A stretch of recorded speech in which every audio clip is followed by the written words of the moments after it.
Narito na naman tayo para sa isang napaka-sweet at nakakakilig na love story nila Kalingap Edu at Ate Viancy.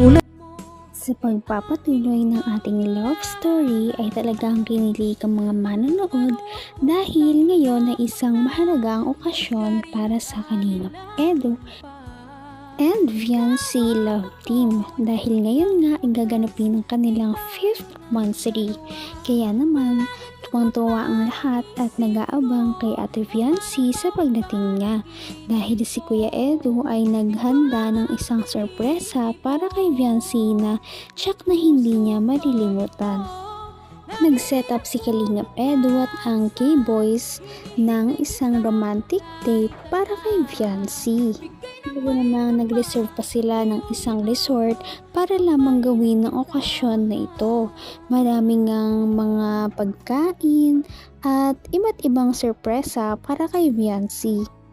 Maya-maya ay nagulat na nga ang lahat dahil dumating na si Ate Viancy suot ang kanyang napakagandang dress. If it all starts to come. Ay, grabe ka dito. Ay, Viancy, ganda ni Viancy. Bata. Napakaganda ng suot. Ay, war.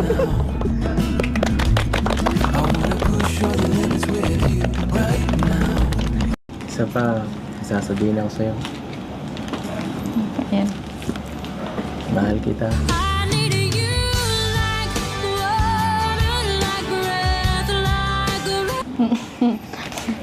Asa love team? Yan. Paris for you. Salamat po. Sa ngayon pa lang. Sarap po.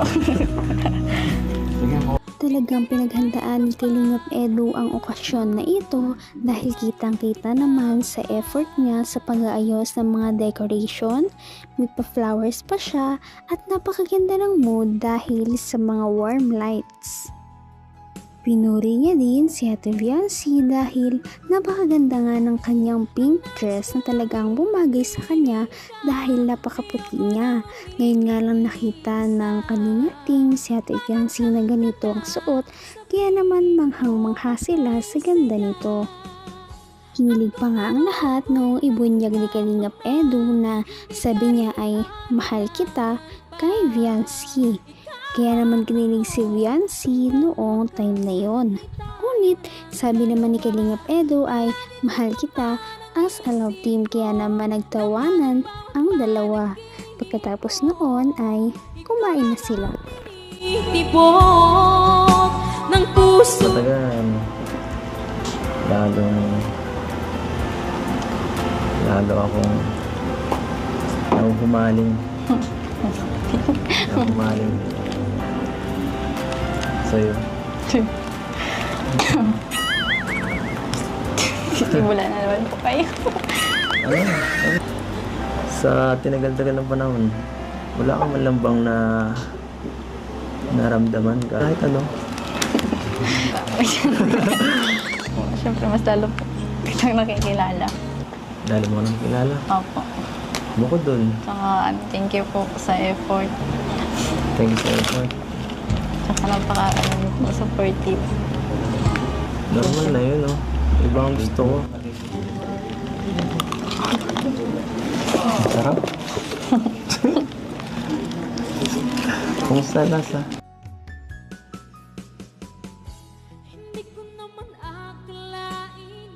Talaga namang kinilig ang mga viewers dahil sa mga punchline at banat ni Kalingap Edu kay Viancy. Si Viancy naman ay kitang-kita rin ang pamumula at kilig dahil sa mga sinasabi ni Kalingap Edu. Dahil nga sa sobrang effort ni Kalingap Edu ay nagpasalamat si Viancy sa kanya dahil sabi niya na hindi niya daw inaasahan na magiging ganon ang kanilang pag-celebrate. Akala niya daw ay simpleng pagkain lamang ang mangyayari. Kaya naman nagpasalamat siya kay Kalingap Edu sa effort na yun. At sigurado hindi niya daw iyon malilimutan. Maya-maya pa ay kinilig ng lahat dahil nga may pa-surprise pa si Kalingap Edu kay Viancy. Dito ang mga nangyari.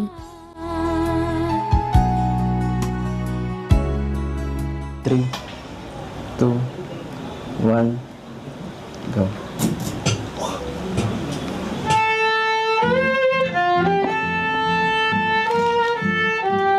Kumuha pa ako ng violin.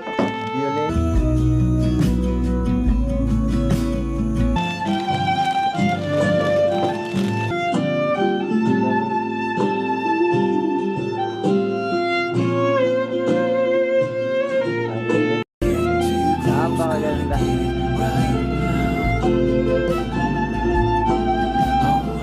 Napakaganda.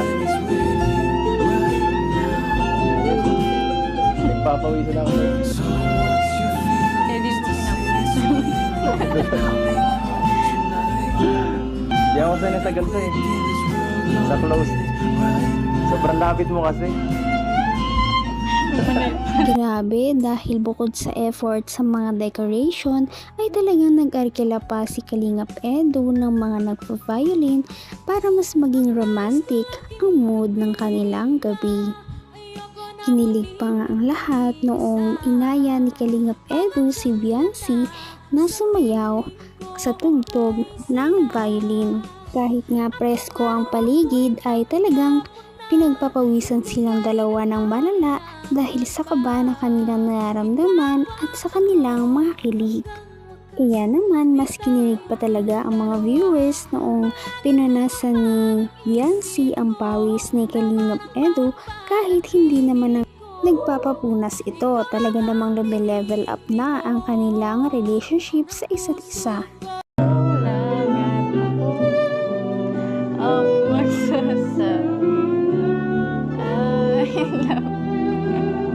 Tambira.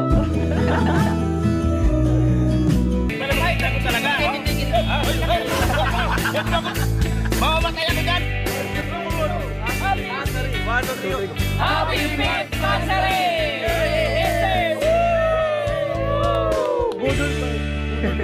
Ayan. Edsay Marathon. At ang daming cake, tingnan mo. Oh, alin dyan? Lahat dyan sa kanila? Kapataba. Uy, congratulations. 300,000 subscribers. Congrats po sa 300k subscribers.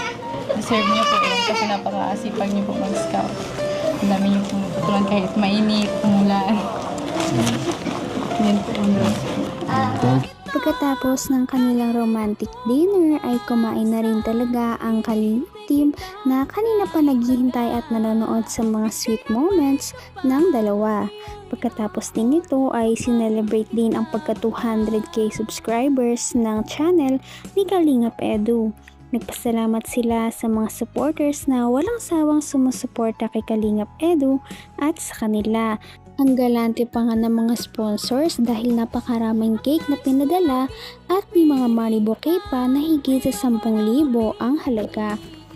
Pagkatapos ng kanilang selebrasyon ay umupo muna si Kalingap Edu at si Viancy sa labas upang makapag-usap-usap ng silang dalawa lamang. At dito may nabunyag na sikreto. Sino ba yung tinutukoy mong crush mo? Sinong secret? Hindi ako maingay. Hindi ako... Kahit sino pa yan. Kahit si Arjun pa yan, okay lang. Ano? Talaga po, hindi po kayo magsiselos? Hindi. From yan. Lalaki siyempre. Ano pang katangian? Bukod sa lalaki. Tahimik po. Tahimik. Sino bang mga tahimik sa atin dito? Madami din. Ano ba? Mabait. Ano ba yan? Cute po. Cute. Cute. Cute? Ano ba? Ano ba yan? Para naman tayo matatapos dito. Anong oras na, oh? Ha? Sino? Wala po. Grabe nga ang revelasyon ngayong gabi dahil inamin na ni Viancy na ang kanyang matagal ng crush ay walang iba kundi ang kanyang ka-love team na si Kalingap Edu. Talagang na-develop na rin ang kanyang feelings para sa binata. Bilang tanda din ng kanilang 5th monthsary ay naregaluhan ni Kalingap Edu si Fiancé ng isang napakalaking teddy bear at ito ay pinangalanan nga nilang Edsy dahil ito ang tanda ng kanilang relationship sa isa't isa bilang mag-love team. Grabe talaga at hindi inaasahan ng mga viewers na aamin na rin si Fiancé ng kanyang tunay na nararamdaman. Kaya naman, lumalaki ang tsansa ni Kalingap Edu. Kaya naman, sana ipatuloy natin silang suportahan at mahalin si Fiancé, si Kalingap Edu at ang Kalingap team. Yan lamang at maraming salamat sa panonood. Abangan natin kung magkakatuluyan ba talaga si Kalingap Edu at Fiancé. Hanggang sa muli. Bye! Ngayon'y abot